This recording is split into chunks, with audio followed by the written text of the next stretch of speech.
صلح حدیبیہ کے موقع پر مسعود ثقفی حضور صلی اللہ علیہ وسلم سے مذاکرات کے لیے آیا۔ قریب پہنچ کر اس نے ہاتھ کے اشارے سے کہا کہ یہ ہیں تمہارے پیغمبر صلی اللہ علیہ وسلم۔ مصعب بن عمیر رضی اللہ تعالیٰ عنہ کے ہاتھ میں تلوار تھی۔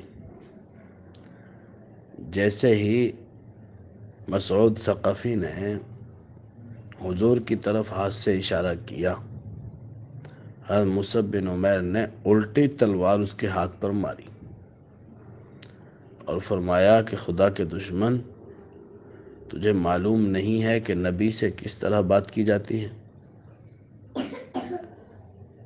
زید بن دسنہ رضی اللہ تعالیٰ عنہ گرفتار ہو گئے۔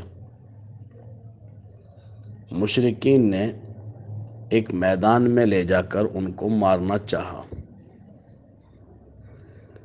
ابو سفیان کہنے لگا، زید کہو، بتاؤ، اگر تمہاری جگہ نبی کریم صلی اللہ علیہ وسلم کو پھانسی دے دی جائے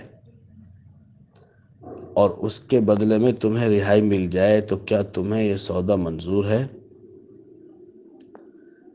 حضرت زید بن دسنہ رضی اللہ تعالیٰ نے فرمایا کہ خدا کے دشمن، مجھے تو اتنا بھی گوارا نہیں ہے کہ حضور کے پاؤں میں کانٹا چبھے اور اس کے بدلے میں مجھے رہا کر دیا جائے۔ صحابہ رضی اللہ عنہ اجمعین کا حضور صلی اللہ علیہ وسلم سے ایک محبت اور عشق کا تعلق تھا۔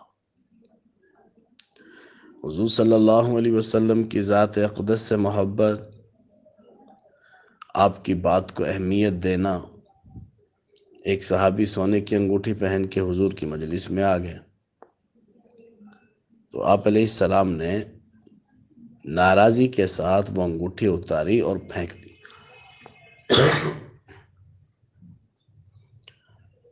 بعد میں صحابہ نے کہا کہ اٹھا لو، مردوں کے لیے سونا حرام ہے، تم اپنے گھر کی خواتین کو دے دینا۔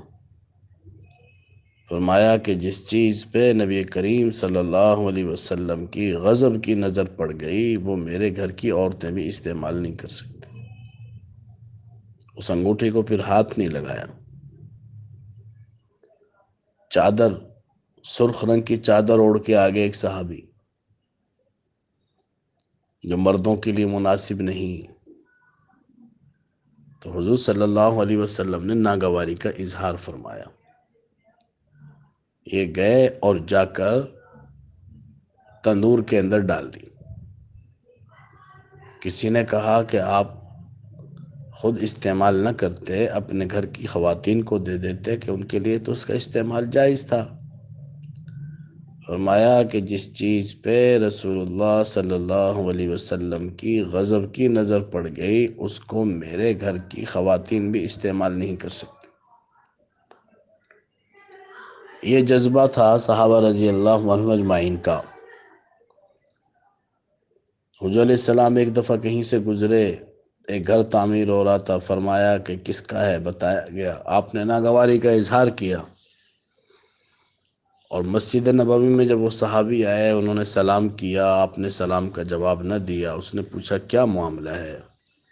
تو لوگوں نے بتا دیا کہ اور تو ہمارے علم میں نہیں ہے، بس اتنا جانتے ہیں کہ تمہارے گھر کے پاس سے گزر ہوا تھا تو تمہارا گھر دیکھ کر حضور نے کچھ ناگواری کا اظہار فرمایا تھا۔